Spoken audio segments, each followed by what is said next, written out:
Everybody, buenos dias. Welcome to day 233 of the year. How are you feeling this morning? Hopefully you woke up well rested and you are enjoying a nice yin, quiet start to your day, starting the new cycle of a new morning and a new day. I woke up really early again and went out and watched the hot air balloons floating across the sky at sunrise this morning. It was absolutely beautiful. They change direction each day depending on which way the wind is blowing. Not that there's very much wind here right now, but depending on the flow of the wind, the breeze, they sort of float and they land. They take off from different areas and they land in different areas. And this morning they went all the way over the top of my studio. I had the most incredible view. It was such a beautiful way to start the morning. The birds were chirping in the Pigeon Valley here below.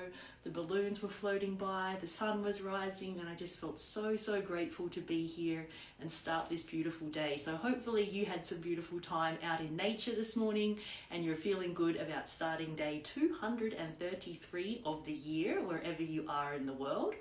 So according to 365 Tao by Deng Ming Dao, our word for today is profits. Not like profits financially, but profits in the religious or spiritual sect. So grab your book, grab your journal and something to write with. Find that nice quiet and comfy place where you're not going to be disturbed for the next 15 minutes or so while we read together. Remember that 15 minutes is just 1% of your day.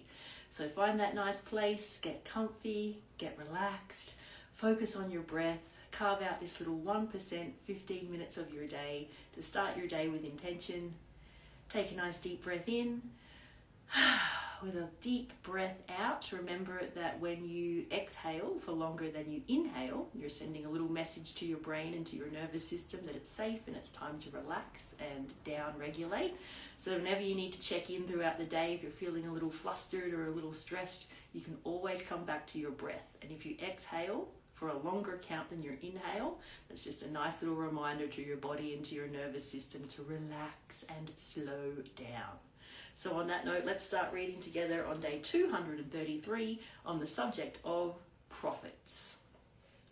The prophets have their secrets and their certain magic. I am not a prophet. I know only the ordinary. That is my Tao. Prophets of Tao are a special category.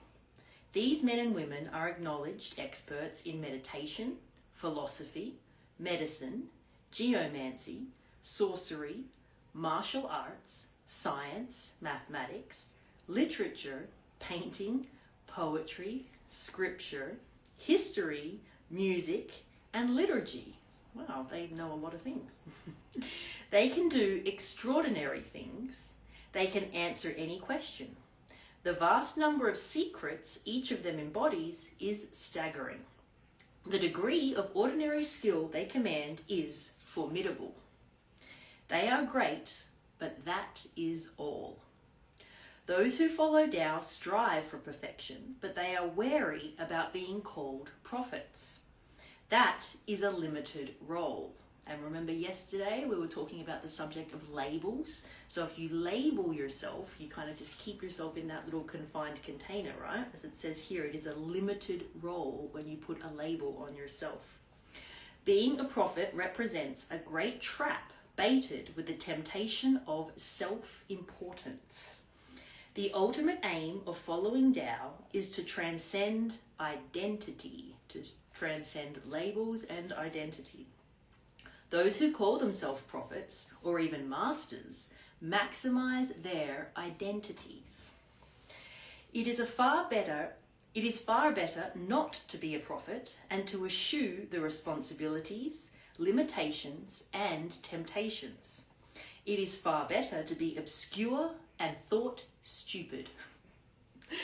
Having someone call you by a title is an interference that you don't need. Wow, that's a great sentence, and that really piggybacks on yesterday's passage about labels. And then if you did your journaling practice yesterday around the labels that you put upon yourself, this is a really nice reminder that perhaps you can reflect on what you wrote yesterday. Having someone call you by a title is an interference that you don't need. So if you went through all those labels that you used to identify yourself, there might have been a title there. And as it says here, it is an interference that you don't need. When you are seeing the greatest wonder of your life, the last thing you want is to have someone blocking the light.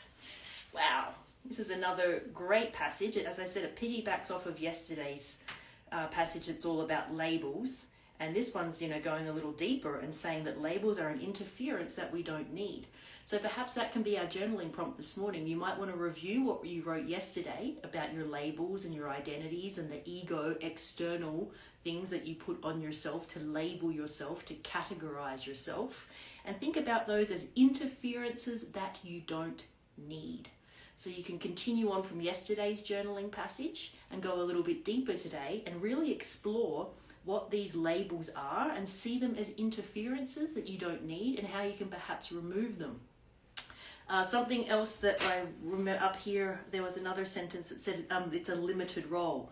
So these labels, they limit you and they're also interferences. So review what you wrote yesterday and go a little deeper on it today. And as you move through your day, if you catch yourself, identifying yourself somehow externally, putting a label on yourself, putting a title on yourself, just, have a little reminder to yourself, like, okay, this is an interference that I don't need.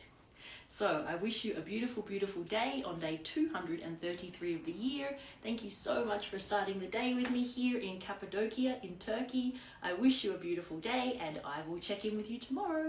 Bye.